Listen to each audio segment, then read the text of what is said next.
मन को वश में कैसे करें? बुद्ध की कहानी।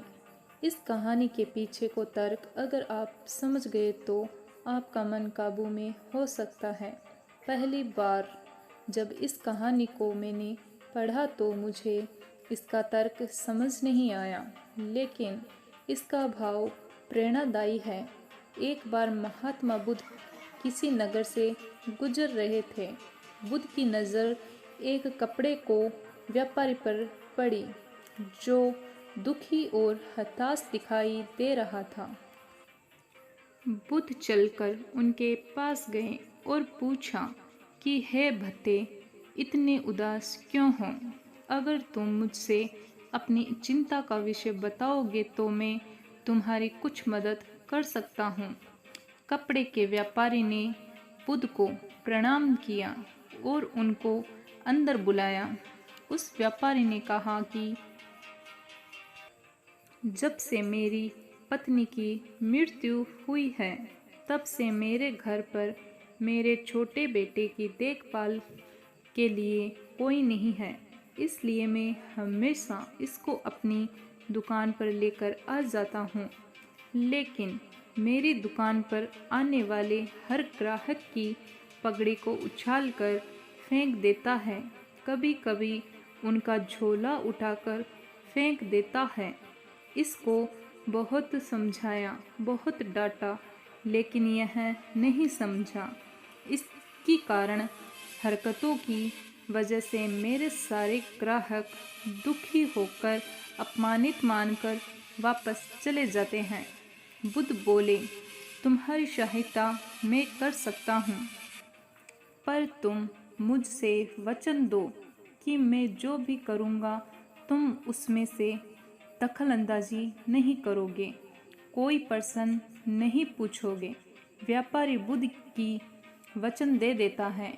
अगले दिन बुद्ध एक पगड़ी पहनकर आए और एक ग्राहक की भांति आकर बैठ गए। व्यापारी का बेटा आया और बुद्ध की पगड़ी को उछाल दिया। महात्मा बुद्ध मुस्कुराए और कहा, बहुत अच्छा, जाओ उस पगड़ी को वापस लेकर आओ। वह बच्चा दौड़ कर गया और पगड़ी को लाकर बुद्ध को दे दी। अगले दिन बुद्ध एक कुल्हाड़ी और एक लकड़ी लेकर आए। उस लड़के ने फिर से उस पगड़ी को उछाल दी। बुद्ध ने उस लड़के को कुल्हाड़ी और लकड़ी दे दी और कहा, जाओ लकड़ी को काटो। व्यापारी को थोड़ा सा डर लग रहा था कि कहीं उसके लड़के को चोट नहीं आ जाए, लेकिन उसको अपना वचन याद आ गया। 7 दिन तक महात्मा बुद्ध कोई न कोई नया काम लेकर आ जाते और इस लड़के से करवा लेते। शीघ्र ही वह लड़का भूल गया कि उनको किसी की पगड़ी उछालनी थी। व्यापारी बहुत खुश हुआ और बुद्ध को धन्यवाद दिया।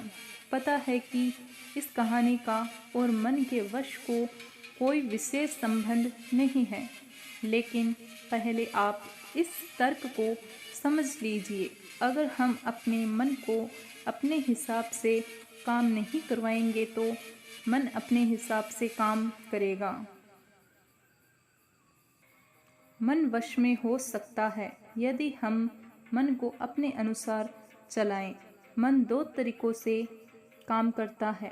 मन अपने हिसाब से काम कर सकता है या मन को हम अपने हिसाब से काम करवा सकते हैं। बुद्ध से मिलने से पहले उस लड़के का मन और दिमाग अपने हिसाब में नियंत्रित रूप से काम कर रहा था, लेकिन बुद्ध ने उस लड़के को अपने अनुसार काम करवाए, जिससे उसकी आदत ही बदल गई। धन्यवाद दोस्तों।